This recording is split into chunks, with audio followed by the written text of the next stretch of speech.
নমস্কার, আমার all we eat চ্যানেলে আপনাদের সকলকে স্বাগত।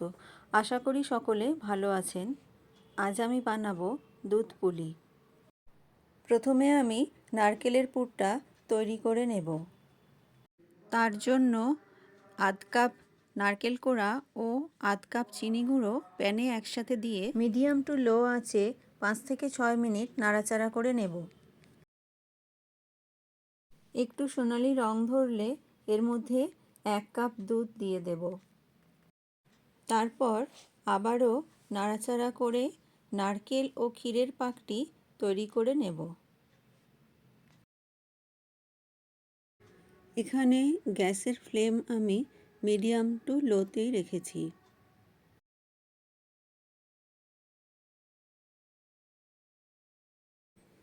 পুরটি আমার তৈরি করা হয়ে গেছে।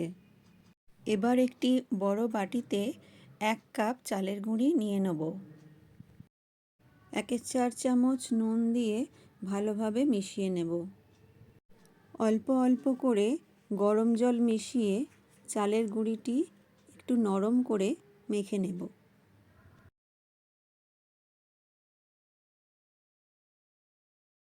বন্ধুরা, যারা আমার চ্যানেলটি সাবস্ক্রাইব করেছেন তাদের অনেক অনেক ধন্যবাদ। আর যারা এখনও সাবস্ক্রাইব করেননি তাদের অনুরোধ করব সাবস্ক্রাইব করে পাশে থাকার জন্য। এখানে মণ্ডটি তৈরি করা হয়ে গেছে। 5 মিনিট আমি এই মণ্ডটি ঢাকা দিয়ে রেখে দেব। 5 মিনিট পর এই মণ্ডটি থেকে ছোট ছোট লেচি কেটে পিঠেগুলি গড়ে নেব। ছোট ছোট লেচিগুলোকে বাটির শেপে গড়ে তার ভেতরে পুর ভরে পিঠের মুখটাকে খুব ভালোভাবে আঙুলের সাহায্যে চেপে বন্ধ করে দেব।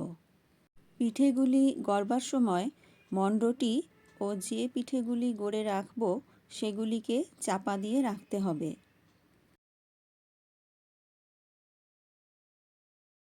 1 লিটার দুধ 5 থেকে 7 মিনিট জাল দিয়ে গাঢ় করে নিতে হবে। এবারে গ্যাসের ফ্লেম লোতে রেখে সব পিঠেগুলি আস্তে আস্তে দুধের মধ্যে দিয়ে দিতে হবে। প্রথমে 5 মিনিট পিঠেগুলিকে এইভাবেই ফুটতে দিতে হবে। বন্ধুরা, ভিডিওটি যদি ভালো লাগে তাহলে অনুরোধ করব একটা লাইক করার। 5 মিনিট পর পিঠেগুলিকে হালকা করে নেড়েচেড়ে দেব। যেহেতু আমি পুরোটাই চিনি দিয়ে বানিয়েছি তাই সুন্দর ফ্লেভারের জন্য 2টি এলাচ দিয়েছি। এবার আধ কাপ চিনি দিয়ে আরও 5 মিনিট ফুটিয়ে নিলেই তৈরি হয়ে যাবে দুধ পুলি। এতক্ষণ সাথে থাকার জন্য অনেক ধন্যবাদ। সকলে খুব ভালো থাকবেন।